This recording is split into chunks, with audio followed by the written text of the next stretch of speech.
You are about to see one of the most closely guarded secrets and one of the most fantastic series of events ever recorded in the annals of counter-espionage. This is my story. The story of Mel Hunter, who lives in your world. A world of giants.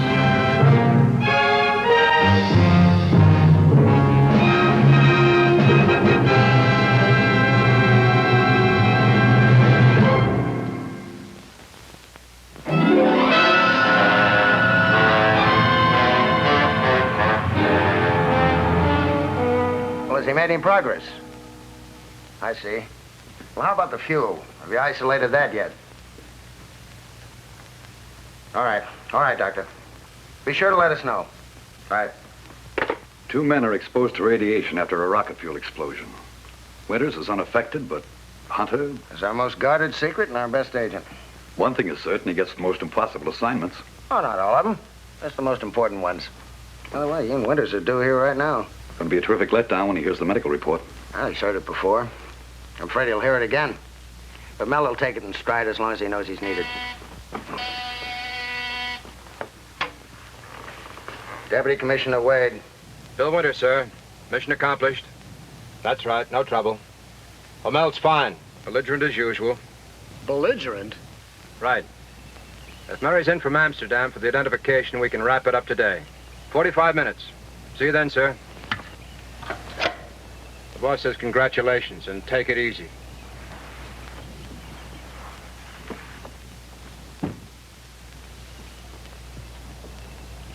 Hey, where do you get that belligerent stuff?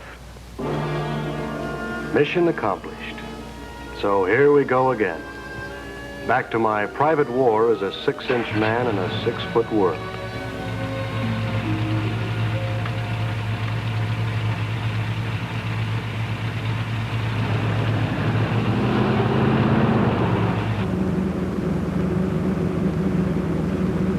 Bill would understand my attitude better if he lived in a world of 10-footers. But his problem would be purely imaginary. My problem is real. And only by facing it realistically can I survive as a 6-inch man in a world of giants. During an assignment, I know what to anticipate, just as any intelligence agent would. After the mission is completed, my real troubles begin. Sorry, Mel. This street's like a tank trap. He's right. Any bump is like a tank trap to a man 6 inches tall.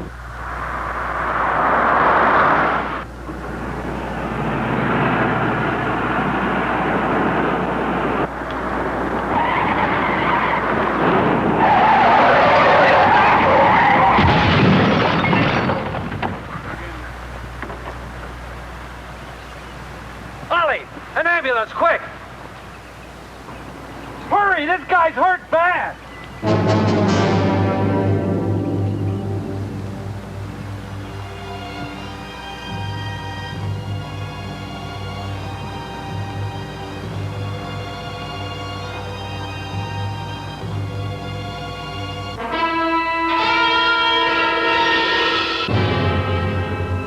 Six inches tall.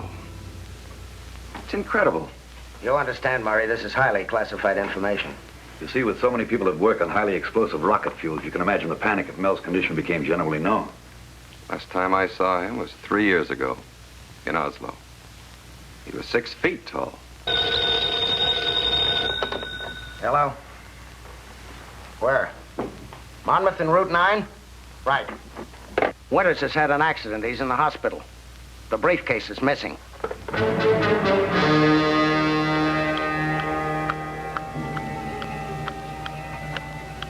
The last thing I remembered was Bill yelling.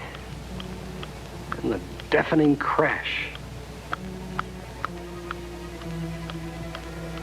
Ollie, stop dreaming. Get through with those roses. We ain't got all day. I must have been thrown from the car. I had to find out where I was before someone else did.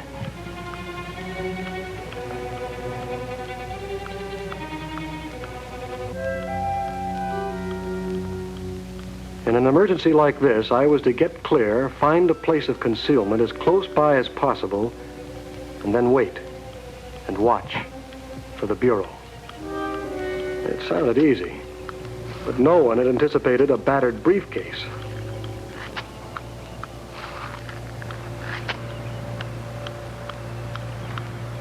No, it's a wonder more of them ain't killed. Wonder how bad hurt that guy was.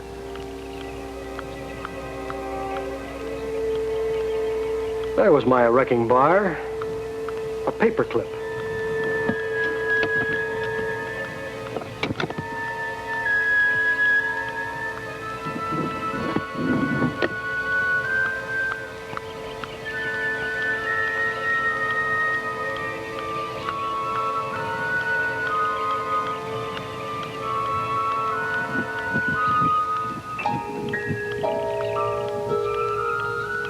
The world outside looked like a nightmare, an impenetrable jungle. The briefcase was hidden, but for how long? Those voices were too close. I had to find a safe vantage point in a hurry. And I had to tackle that jungle alone.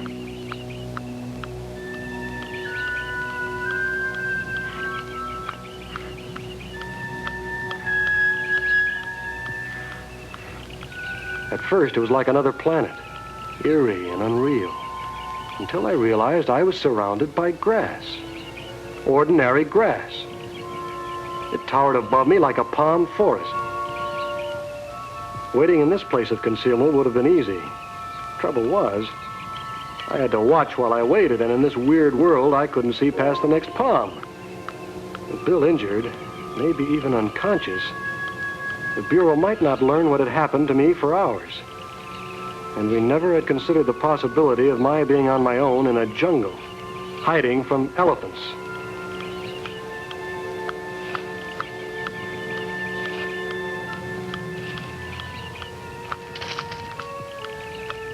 Well, one thing was certain. I couldn't stay where I was. At any moment, those gardeners might discover the briefcase. I had to keep moving and searching for a hiding place where I could watch the street and hope that whoever came looking for me from the Bureau had a little bloodhound in him.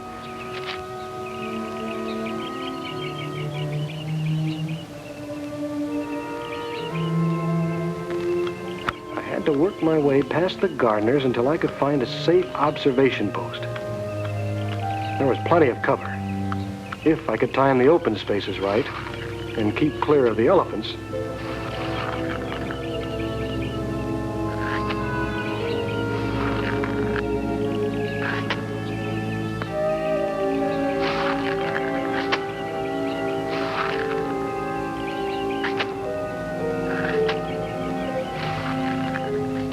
I'd never get used to looking up at a rose bush. Ollie, come over here. Ollie, move! Okay, okay.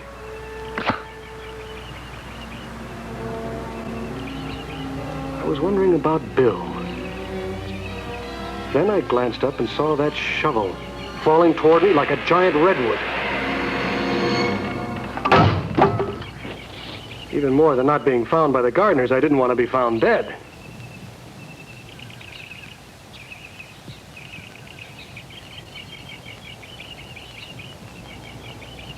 The sign wasn't the kind of protection I was looking for, but it might be a step in the right direction if I could get there.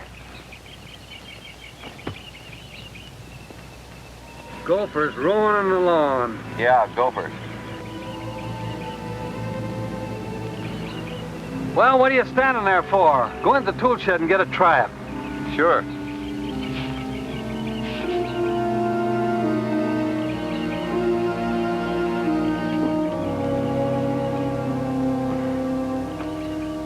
I could keep moving all right, but I wasn't getting any closer to my goal. That was the problem. Ollie, are you making that trap?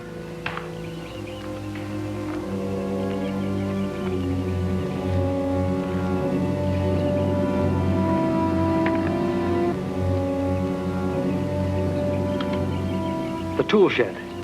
It looked as safe as a fort, and it commanded a good view of the street. Ollie!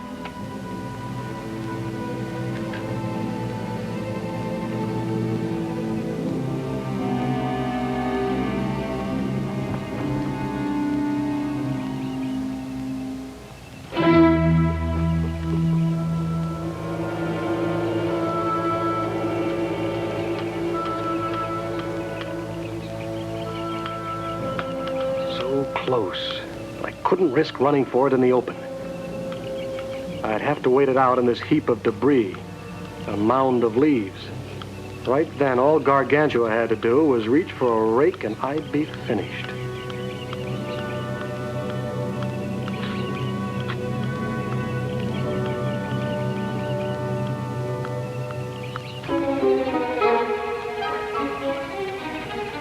Then I heard it, a series of explosions. I thought I was back on Pork Chop Hill in Korea. But when I caught the smell, I knew the fire would be much hotter than any infantry battle. Eyes burned, I couldn't breathe. Any move away from that funeral pyre would be sure to attract attention. All I could do was wait and choke.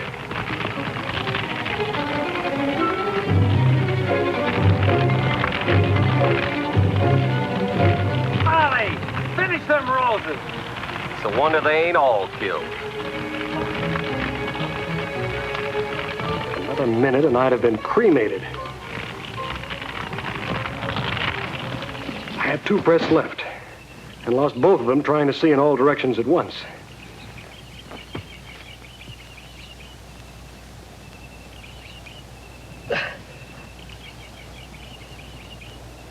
There was a ready-made foxhole.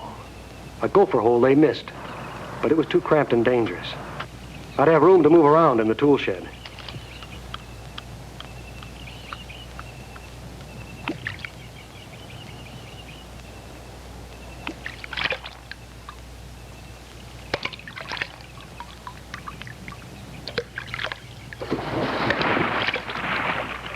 Suddenly, a barrel of water boomed into the pool beside me. Just a drop from the faucet.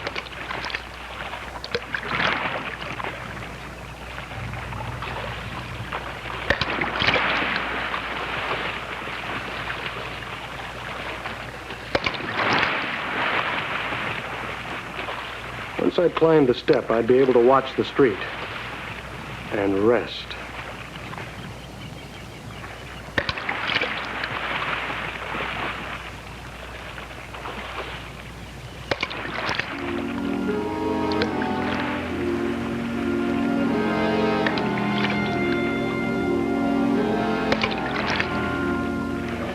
Perfect. Good place to hide, view of the street, and time enough if I heard the gardeners to really dig in.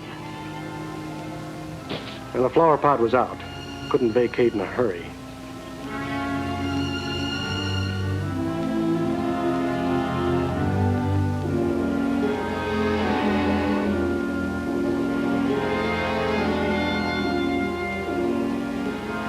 Right then, my only concern was a place to rest.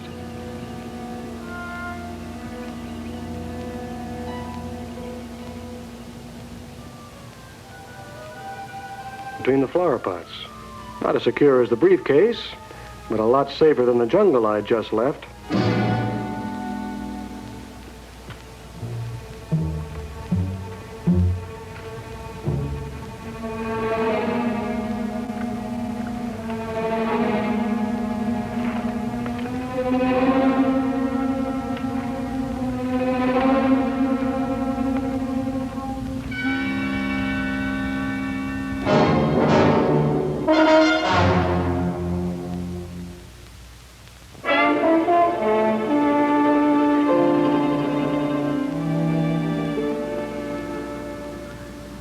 Don't be too long, please.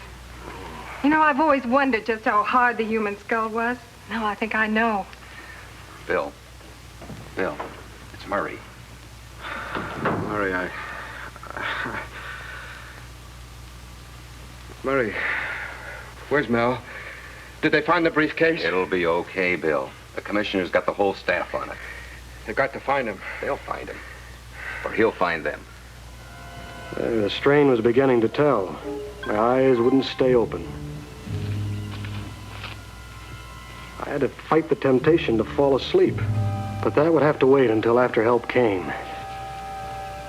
I was certain the Bureau was on its way. That is, unless Bill... Well, I didn't want to think about that.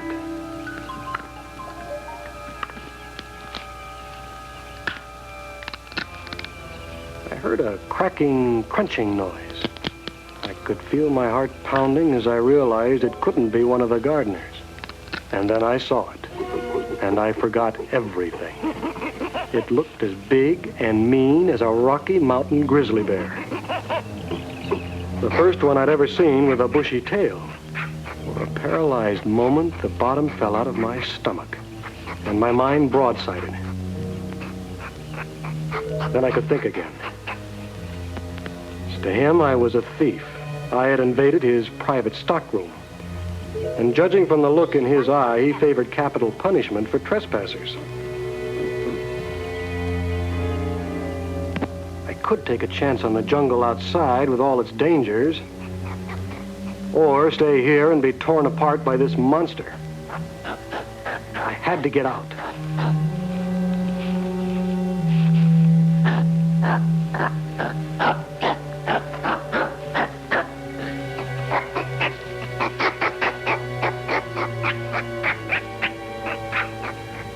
If I could get to the door, but there was a roadblock, and the door was out.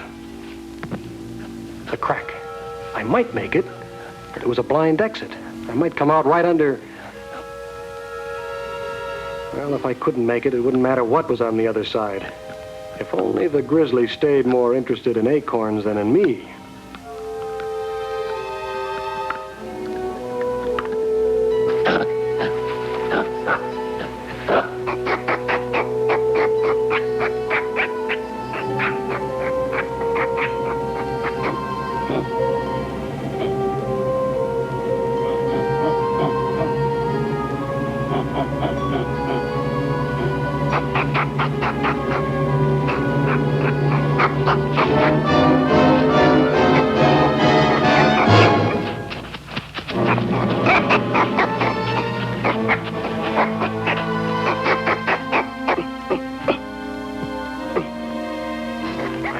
Open the crack and get out, but not enough time to drag it back in place. Ollie, come here.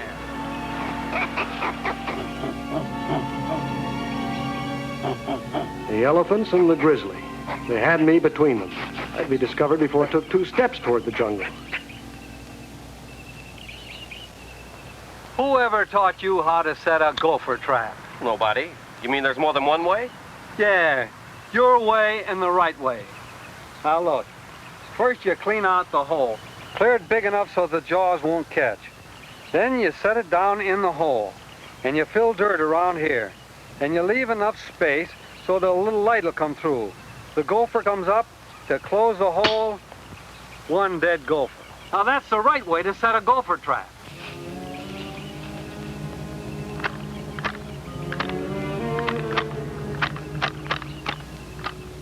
That gopher's tunnel. Dark, unknown, forbidding, but at least I'd be out of sight.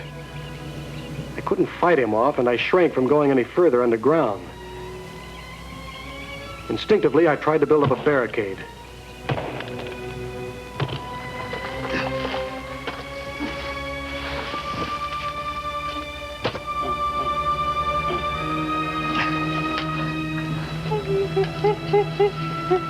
There was only one direction to go. I'd lived in danger long enough to call it home. But this was the first time I had to run for my life down an unexplored tunnel. I lost all sense of direction. I was sure of only one thing. The grizzly was close behind me. Up ahead, a gopher might be waiting. My only hope, another exit, and I had to get there first.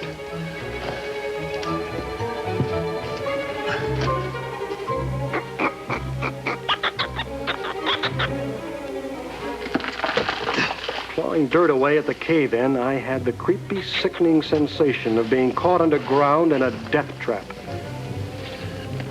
The grizzly had been gaining on me before. Now I expected to feel his breath at every step, at any second.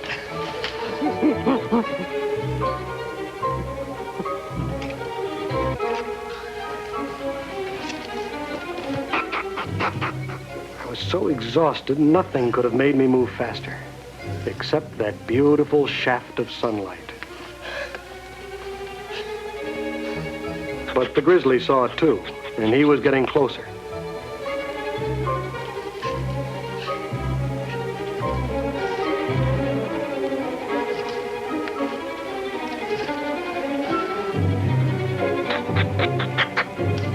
Even then, I was sure I'd make it, until I got a close look at that guillotine the gardeners had set.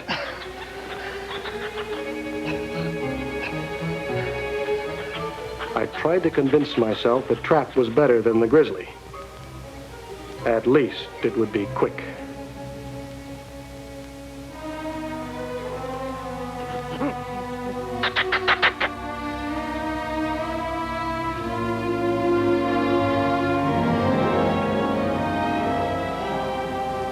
One careless move.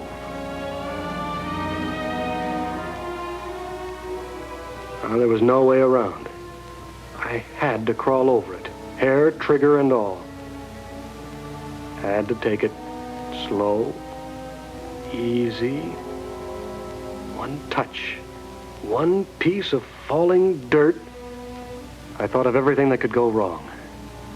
After nearly being crushed, cremated, and eaten alive, it was easy to imagine a piece of my clothing snagging on the trigger and setting it off with me in it. I didn't dare think of the grizzly. I didn't dare think.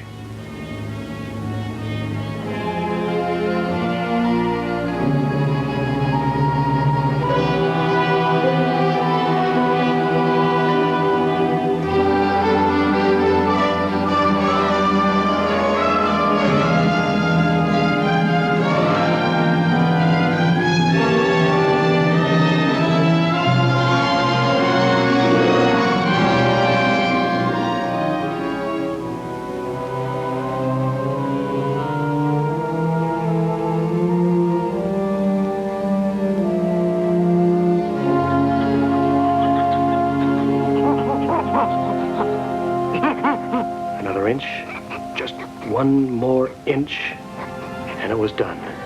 And just in time.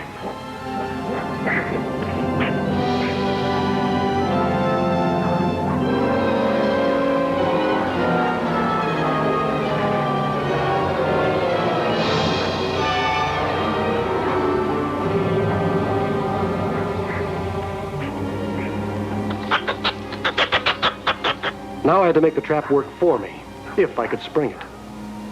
I had visions of that trigger refusing to work against the grizzly and of him walking right through the trap.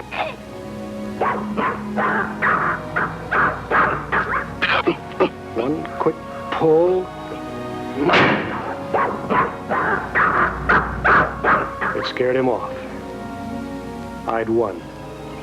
The hard way.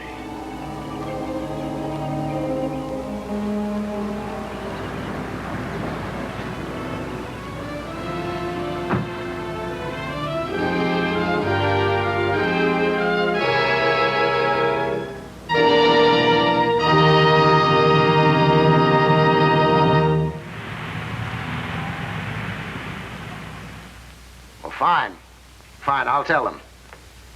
Thank you. Well, gentlemen, Operation Confab was successfully closed. They picked our man up just as he boarded the plane. Good job. To all of you. Well, next time I'll do the driving. Next time we walk. Let's start right now. It's nice to see you again, Murray. Yeah, sure, Mel.